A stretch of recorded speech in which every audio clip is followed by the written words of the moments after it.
The sombre ceremony at Newcastle's Christchurch Cathedral celebrated the life of a true gentleman. The 72-year-old had only recently become the oldest graduate of the Southern Cross University Law course at Lismore. Today, half his graduating class attended the memorial service, with the Dean of the Faculty, Professor Jim Jackson, delivering the tribute.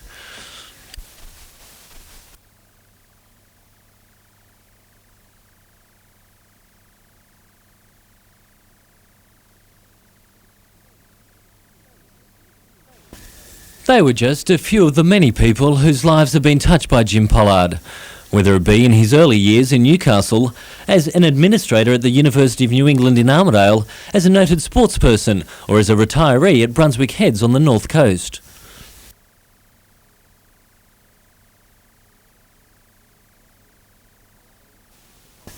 Mr Pollard also served in the Royal Australian Air Force in World War II.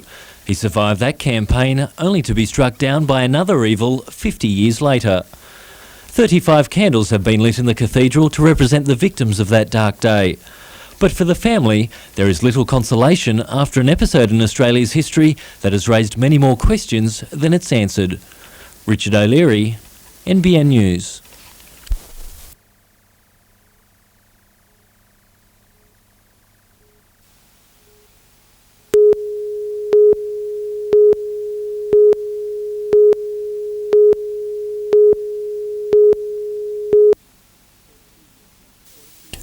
Port Stephens councillors are digesting a report from the Ombudsman which criticises council's handling of complaints and paperwork surrounding Boral Limited's Fullerton Cove sand mining operations. Residents and activists had opposed Boral's activities on the dune site and the company's subsequent application for an extension of its activities. Council will respond to the Ombudsman's criticism early next week. Meanwhile, protests flared again on the Tomago sandbeds today as RZM bulldozers went back to clearing the controversial site. Work was suspended for an archaeological inspection of land after an apparent discovery earlier this week of Aboriginal artefacts. No significant sites were found.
It was again a case of making other arrangements for the kids this morning as teachers attended a stop-work meeting in Newcastle in support of their campaign for a 12% pay rise.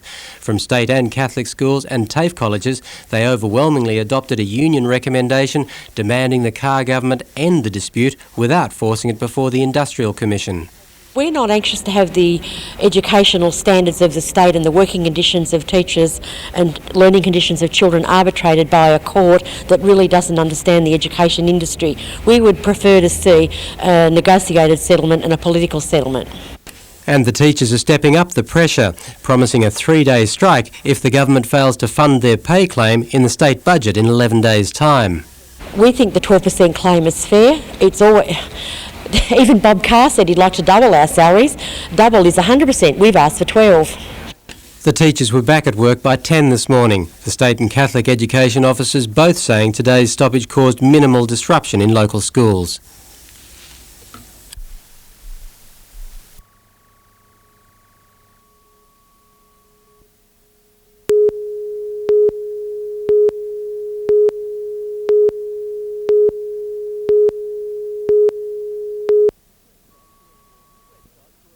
West shot to a 4-0 lead early before Anthony Del Santo crossed in front of his home crowd to tie it up at 4 apiece.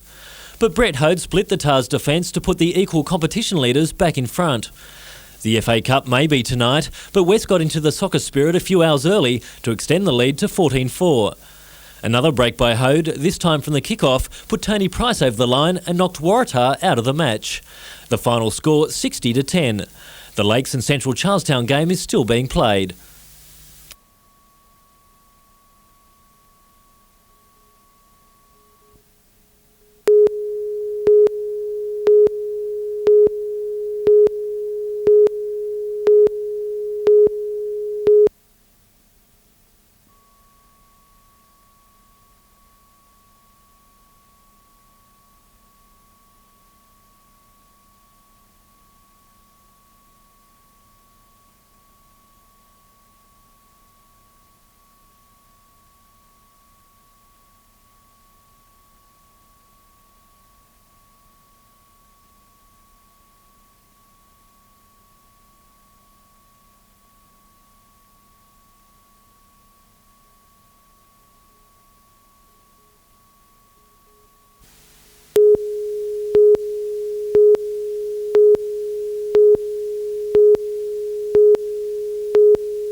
A minute's silence at Marathon Stadium in memory of Newcastle boxer Lance Hobson, who died late last month.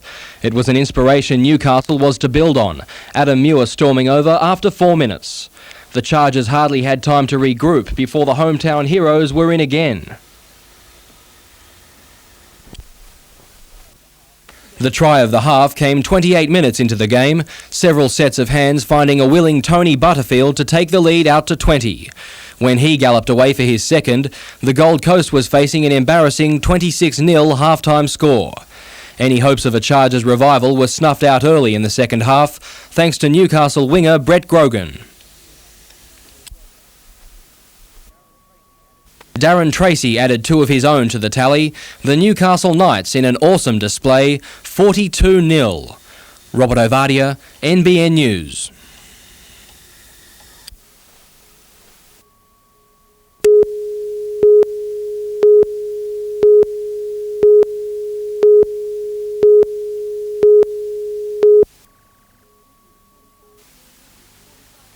Each 45-minute journey on the replica will allow visitors to see some of Newcastle's historical sites at the East End.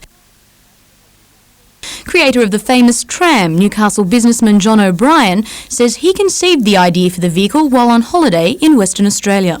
So I then did the preliminary studies and came up with the idea that the market was there and tried to emulate what other cities are doing. Already more than 600 people have booked for a ride on the tram, but it's not only bringing in the tourist dollars.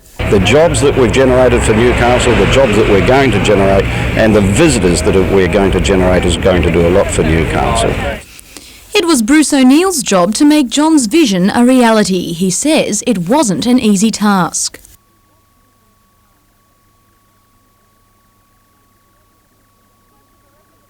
Most of the replica pieces on the new diesel vehicle have been copied from these original trams, sadly left laying idle on a Newcastle wharf.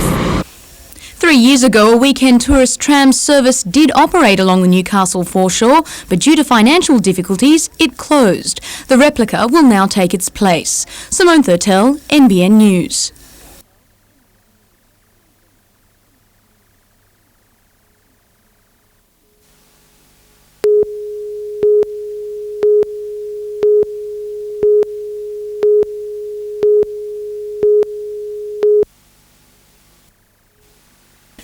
In a committee meeting last night, Council put the redevelopment of the Hunter Street Mall back on its agenda. Seen as the heart of the city, consultants have recommended the mall needs a boost to encourage business. Toilet blocks, escalators and the Market Square walkover may be removed, replaced by rented kiosks to generate revenue for Council. Mall traders who pay a levy for their space have welcomed Council's reconsideration. New developers see it as essential. That's the hot off the press story today, that the funding has been reallocated, and that's just such great news for all the mall traders and the people of Newcastle. Chris Chapman is project manager for Tecton, a company behind plans to redevelop the old Coles Fossies building on the mall for retail and office space, as well as an apartment building on Scott Street. A decision on the 8-level redevelopment of the old Rundle's warehouses and Newcastle Hotel has been deferred until councillors have more time to consider the plan. It's a major development, and we're prepared to live with the umpire's decision last night and wait for an approval we hope will be coming within 2 weeks.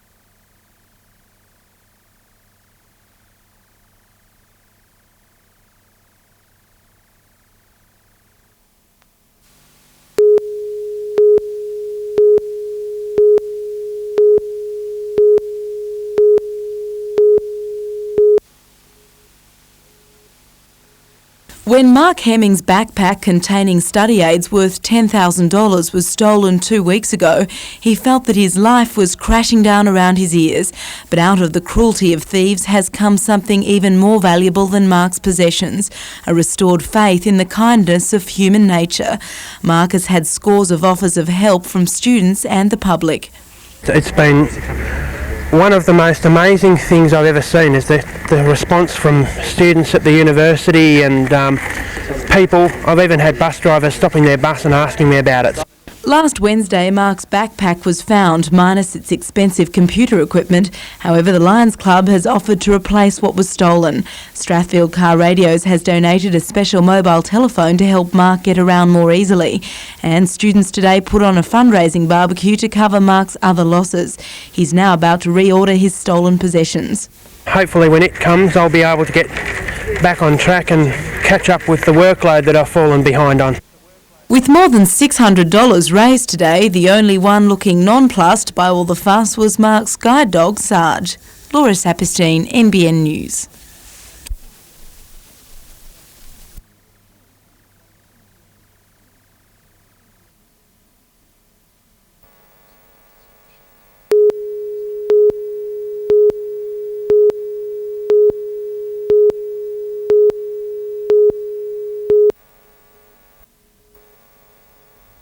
Mark Hemmings was all smiles this morning with his guide dog and best friend of the past 7 years, Sarge.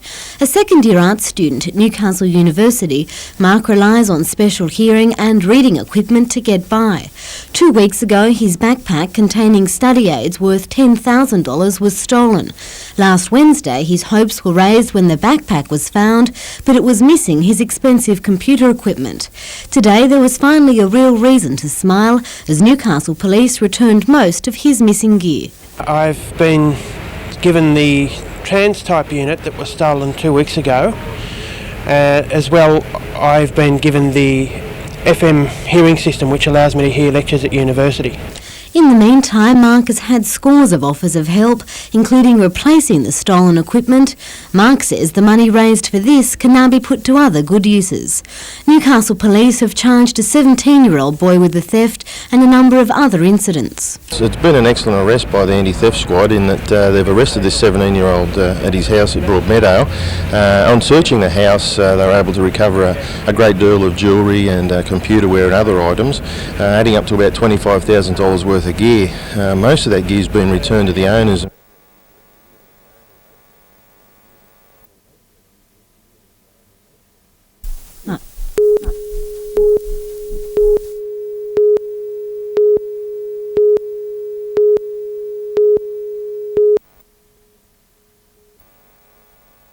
Universities everywhere are reeling at government suggestions that university funding will be slashed by 12% in the August federal budget.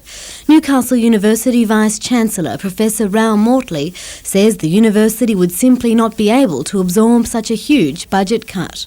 It would change the face of the university as we now know it. He says Newcastle University would lose $16.5 million from its recurrent budget if the proposed $500 million cut is made. Professor Mortley says if the predicted budget cuts are made, the university will be forced to retrench at least 250 people. There have to be redundancy packages according to normal procedures, but it would be a very agonising experience for the university and really would involve major upheaval for a good 12 months. University students are meanwhile planning a national campaign of action which will end in a joint strike with academic and general staff at the end of the month. Emma Ossian, NBN News.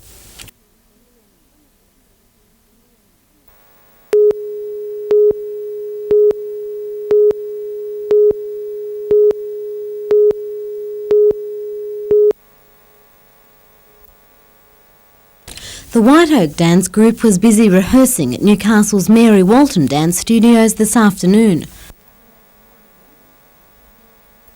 The troupe was formed in 1989 when acclaimed dancer Mikhail Baryshnikov left the American Ballet Theatre to establish a small elite touring group. It's a collection of dancers who mostly come from other backgrounds, and they all come together and work on various works by various choreographers, both revivals of famous old works by American choreographers and also some young choreographers. This is the group's second trip to Australia. Newcastle is their second stop on a 6-week tour. We'll be in Perth and Adelaide and Melbourne, and of course we're here in Newcastle. The group will perform a range of classic and contemporary pieces at the Newcastle Civic Centre tomorrow night. Emma Ossian, NBN News.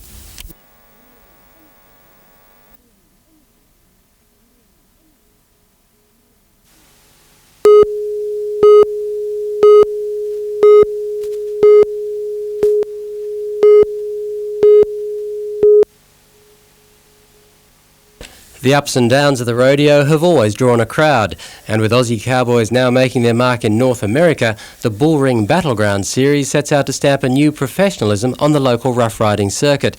Tamworth saddle bronc rider Adam Newman is the current world champion. He'll be just one of the stars in Newcastle tomorrow night.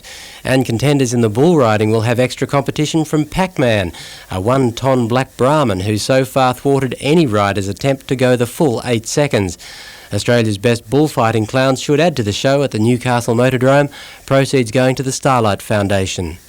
In other sport, a split round in the Optus Cup means the Newcastle Knights don't play until next weekend, when they'll meet the Warriors in Auckland. In local league, North Nelson Bay is at home to Waratah Mayfield, Curry Workers play South Newcastle, and Maitland takes on Central Charlestown. On Sunday, Cessnock plays Toronto Workers, with Lakes United up against Western Suburbs. In rugby union, Newcastle Wildfires play Gordon at No. 1 Sports Ground tomorrow.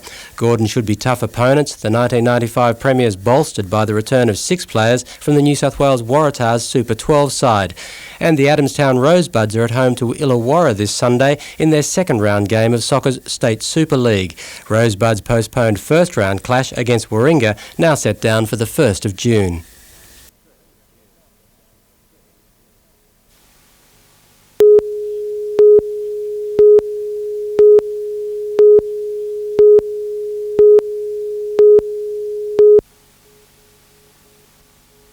Wombo Mining Company's current underground mine, Homestead, is running out of coal. In 3 years, it will be stripped and no longer of any use. So today, the company unveiled the site of its new $35 million mine at Wallamai. It will be instrumental in filling Japanese coal export orders. This mine will produce about 3 million tonnes a year, which is marginally more than the existing mine. And we're looking at making it a best practice mine to compete very, very well in that world market. New South Wales Minister for Mineral Resources, Bob Martin, says the new Wallamai mine will reinforce the Hunter region's already strong mining profile. Another 3 million tonnes of coal means a lot of export dollars. It means jobs, and it means, in the end, a rehabilitated mine with good safety records, and that's what we're aiming for. When it comes to mine safety, South Bulga Mine has one of the best systems in the state. The technology, called Smart Gas, has the ability to avert a disaster and save hundreds of lives. Samples of gas are taken from selected areas of the mine and then analysed on site, the computer giving immediate, accurate gas levels in the mine. pretty important that you get the results quickly and accurately, particularly if you've got potential heating situations that may develop underground. Whether smart gas will be used in the new Wollamai mine is still to be determined. Construction on the first stage of Wollamai will begin next month. Longwall production is expected to be fully operational by November 1998. Simone Thurtell, NBN News.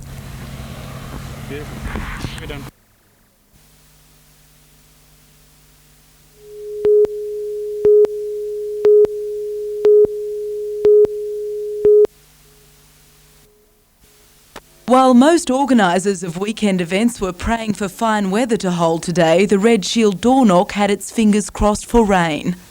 Certainly miserable and overcast. That would keep the clients home, and the collectors hopefully would go out and find them a home. Around the region, more than 2,000 volunteers hit the sidewalks of Newcastle, asking residents to raid their piggy banks for a good cause. At Charlestown headquarters, everything from 5-cent coins to $50 notes helped make the $200,000 target attainable. In the Hunter Valley, raising money for a good cause took a different form. The Kids Safe Child Accident Prevention Foundation put 41 kayak crews through their paces over a 22-kilometre marathon on the Patterson River. And while kayaking on its own doesn't necessarily involve getting wet, the fire brigade made sure the competitors got a little cooling down at the finish line. Laura Saperstein, NBN News.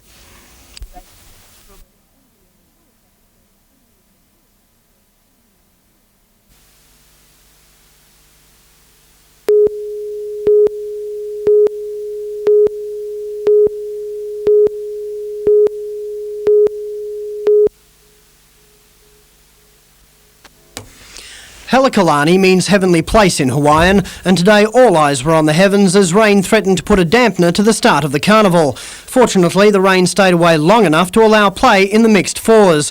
While the $3,500 prize purse has attracted some of the region's top bowlers, the emphasis of the Hawaiian carnival is on fun.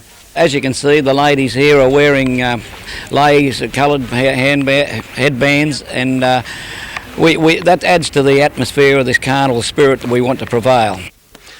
Among those on the greens today was Commonwealth Games singles bronze medalist Carmen Anderson from Norfolk Island. Anderson is using the carnival as a warm-up ahead of next week's Helikalani Invitational Masters, which for the first time will feature the ladies' special challenge. The challenge will pit Anderson and some of the country's top women competitors against Australia's leading men, the likes of Cameron Curtis and Ian Schuback. Yeah, it got serious. It got serious stuff, all right, and no muck around. But I just flamboyant in the green, you know. I don't care if I lost, but I try my best.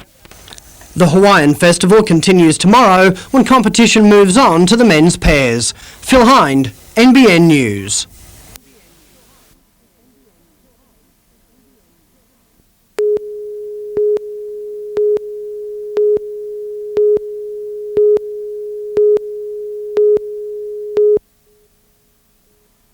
Our joint venture partners, Coal Operations Australia. Tony Harrelson unable to be here today. He flew in from the Philippines this morning and there just wasn't enough time without a helicopter to get up here. Thanks. Well done, Ian. Yeah.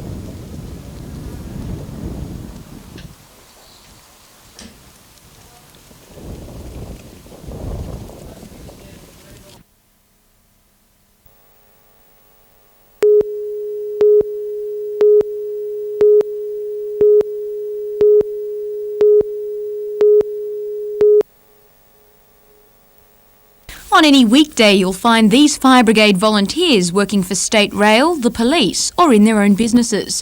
But today they were going through rigorous fire training, the first of its kind in Newcastle. And facilities like this closely or can create conditions which closely resemble the sort of things that firefighters will encounter in their normal work. The Hunter has 350 volunteers in need of this specialised training. It was unavailable to them until the Fire Brigade joined forces with the Mine Rescue Service. But what we've done is we approached the mines rescue people with a view to using their facility to do our training. They were quite happy with that. The agreement means the vital training can be carried out every month, and although most of today's volunteers were facing heat in excess of 90 degrees for the first time, they managed to complete their tasks and save the injured. Meanwhile, another emergency service was a popular attraction when Redhead residents got together to celebrate the heritage of their hometown. It was a good opportunity for the Westpac helicopter to rally support. Fine weather made sure large crowds attended the festivities. The younger generation had a chance to look at photos of how it used to be, but some say while the buildings may be different, the feeling among Redhead residents has never changed. Simone Thurtell, NBN News.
Statistics told the story. Newcastle stronger in possession and territory, Auckland on the defensive and giving away more penalties and dropped balls. Through sunshine and rain, the Johns brothers, Ainscough and Beecham, packed on the points, both sides contending with a slippery ball.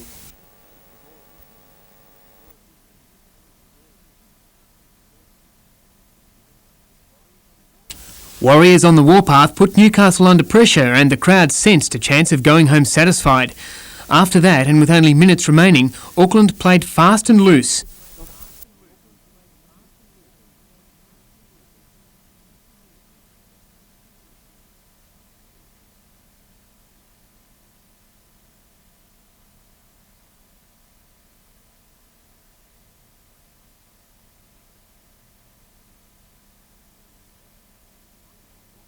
Finally, Auckland ran the ball all the way down to the siren. The score again, 18-22. The Knights captain, Harrigan, is relieved to get away with that one. The Knights' first trip across the Tasman to Auckland, and they go away with 2 valuable points in the Optus Cup.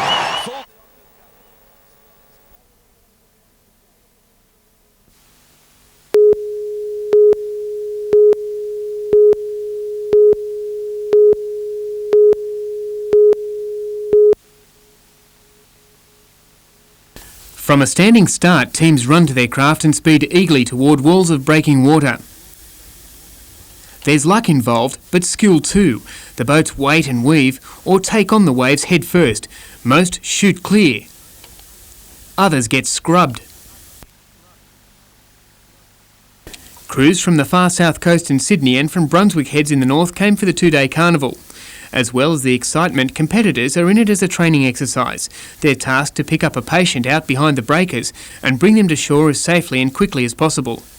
In the final point score, Newcastle's Nobbies Club came out overall winners. Taradgery from the Illawarra in second, followed by 3 more Sydney and Southern clubs tied on third. Andrew Lobb, NBN News.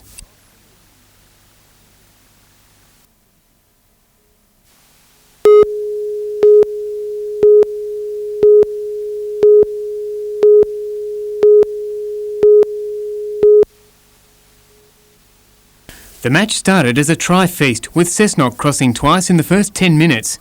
The second try, an Ashley Gordon chip and chase special for his Old South's teammates to consider. Not long after, Souths barged back into the game. 1 try down and another to follow. Paul Davies then sent Michael Reid through to give South the lead. 14-10 at half-time, Souths extending that by a further 6 points in the second. In other games, West defeated Maitland, Toronto beat North Nelson Bay, and Curry demolished Central. Lakes too strong for Waratah. To a sport of another kind, but no less intense, the New South Wales submission grappling titles were held at Lake Macquarie today. It's a form of martial arts, but rather than striking, competitors attempt to pin or overwhelm their opponents on points. Leg locks, arm bars and chokes and sweeps are all the moves of the sport, which is recognised with international tournaments.